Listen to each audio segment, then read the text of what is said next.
and welcome back to my channel with a new vlog. Good morning everyone. আর এবারে আমাদের destination হচ্ছে বাবা বিশ্বনাথ। মানে আমরা এবারে বেনারস ঘুরতে যাচ্ছি। আমাদের সকাল 9:20 ফ্লাইট। পুরীতে এখন প্রায় বাজে 6:15।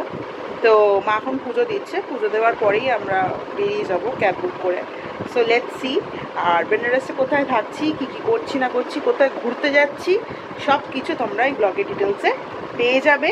আর আমি সব কিছু তোমাদের সামনে তুলে ধরবো।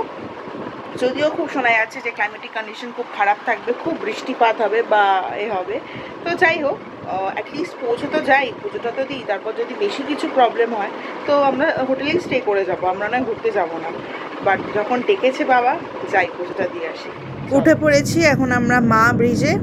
আর বেশিক্ষণ লাগবে না যেতে, যদিও বা ঘড়িতে এখন বাজে 7:30। সকালবেলা না হাওয়াটা দারুণ দিচ্ছে এখন। যদিও বা এসি চলছে, দাদাকে বলেছি এসিটাকে বন্ধ করে দিতে, যাতে কাঁচ নামিয়ে একটু আমরা হাওয়াটা উপভোগ করতে পারি। কিছুক্ষণের মধ্যে এয়ারপোর্ট আমরা এখন চলে এলাম। আর আজকে বেসিক্যালি কোনো প্ল্যানই নেই। আজকে যাব, লাগেজগুলো রাখবো, একটুখানি খোঁজখবর নেব, কবে কি পুজো দেওয়া যাবে কি না যাবে, কটায় বেরোতে হবে, এসব ব্যাপারে। তো আমাদের সাথে আর একটা ফ্যামিলিও গেছিলো, আমার বাবারই এক বন্ধু এবং তার ওয়াইফ, মানে আন্টি আঙ্কেল আমার। তো তারা দুজন আর আমরা 3জন, 5জনই ছিলাম এবারে আমরা এই ট্রিপটায়। কলকাতা থেকে বেনারস আসতে 1.5 ঘন্টার মতো টাইম লেগেছিল। আর আমরা নেমে গিয়ে এয়ারপোর্টে এবার লাগেজ কালেক্ট করতে নেমে পড়লাম। এদিকে আন্টি আর মা গল্প করে যাচ্ছে তাদের মনের সুখ দুঃখের কথা। আরও বলছি জমিয়ে রাখো, কেন আরও 4 দিন আমরা এখানে আছি, আরও অনেক গল্প গুজব হবে। যাই হোক, আমরা পেয়ে গেছি আমাদের লাগেজ। আমরা বুক করেছিলাম বচ্চনস প্যালেস। হোটেলের ডিটেলস আমি ব্লগে মেনশন করে দেবো। নিয়েছিলাম আমরা একটা ইনোভা গাড়ি। লাগেজগুলোকে তুলে 5 জন বসে সেট করে চলে গেলাম এবার হোটেলের উদ্দেশ্যে। 1 ঘন্টা 15 মিনিটের মতো টাইম লাগলো। আর ভালোই বেশ গরম ছিল। ঢুকতে ঢুকতে হোটেলে আমাদের প্রায় 12:30 পৌনে 1 হয়ে গেছিলো। এরপর স্নান সেরে হোটেলে ওপরেই হচ্ছে রেস্টুরেন্ট ছিল, সেখানে আমরা নিয়েছিলাম আজকের মেনু। নিয়েছিলাম এগ ফ্রাইড রাইস আর চিলি চিকেন। মোটামুটি অ্যাভারেজই ছিল টেস্ট। এরপর ছোট্ট করে একটু ঘুমিয়ে নিয়েছিলাম। ঘুম থেকে উঠলাম, এখন বাজে 6:30। এবার ইচ্ছা আছে একটু গঙ্গা আরতি দেখতে যাওয়ার।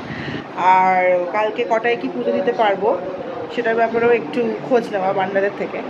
আর কালকে সাইট সিংয়ে যাওয়ারও ইচ্ছা। লেটস সি এখানকার কীরকম প্রাইস বলছে, গাড়ি না বলছে, সেটার ব্যাপারেই আমরা এখন বেরোবো কিছুক্ষণের মধ্যে। তো চলে এসছি এখন লিমকা হাতে। তো লিমকাটা আমি খাবো।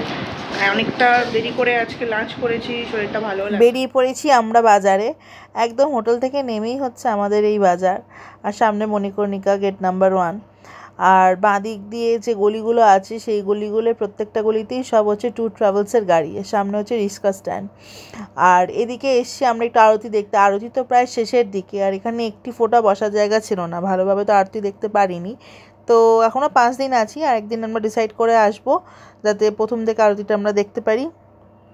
চলো এখন এখান থেকে বেরিয়ে গিয়ে আমরা ট্রান্সপোর্টটা বুক করি, যেটা আমাদের লোকাল সাইট সিইং আর অযোধ্যা যেতে সাহায্য করবে। চলে এসেছিলাম আমরা সাই ট্রাভেলসে। 2 দিন আমরা এদের থেকে গাড়ি নিয়েছিলাম লোকাল সাইট সিইং আর অযোধ্যা যাওয়ার জন্য। তো সেটার ব্যাপারেই আঙ্কেল আর বাপি কথা বলছিল। আর এরপর আমরা হাঁটতে হাঁটতে চলে গেছিলাম মণিকর্ণিকা গেট নাম্বার 1-এ। আমরা গলি দিয়ে ঢুকে আমরা অ্যাকচুয়ালি একটু মন্দির দর্শন করতে যাচ্ছিলাম 3জনে। মন্দিরে মানে যারা গেছো এখানে তারা বুঝতেই পারবে, মণিকর্ণিকা গেট নাম্বার 1-এর ভেতর দিয়ে ঢুকে গেলে এরকম বিভিন্ন ধরনের দোকান আছে, যেখানে হার, চুড়ি, কানের, শাড়ি, বিসলেরি, পানের দোকান, বিভিন্ন ধরনের। তো বাঁ দিক দিয়ে যেতে যেতে মানে ভীষণই খুব খাড়াই রাস্তা ছিল, এবং এখানে তো রিক্সা বলে কিছুই না, পায়ে হেঁটেই এখানে যেতে হবে।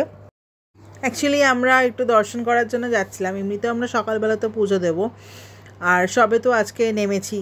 তো আজকে এমনি তো খাওয়া দাওয়া হয়ে গেছে, খালি পেটেই পুজো দেওয়ার ইচ্ছা স্নান ফান করে। তো যাই হোক, তো আমরা গিয়ে একবার জাস্ট দেখতে গেছিলাম, তাতেই দেখি প্রায় পুজোও দেওয়া হচ্ছে এবং দর্শনও করছে লোকজন। প্রায় 200 থেকে 250 জনের পেছনে লাইন।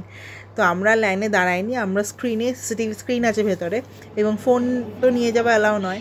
সেখানেই যে আপাতত বাবাকে দেখতে পেয়েছি, দর্শন পেয়েছি। কিছুক্ষণ এখানটা ঘুরে তারপর আবার চলে যাব হোটেলে।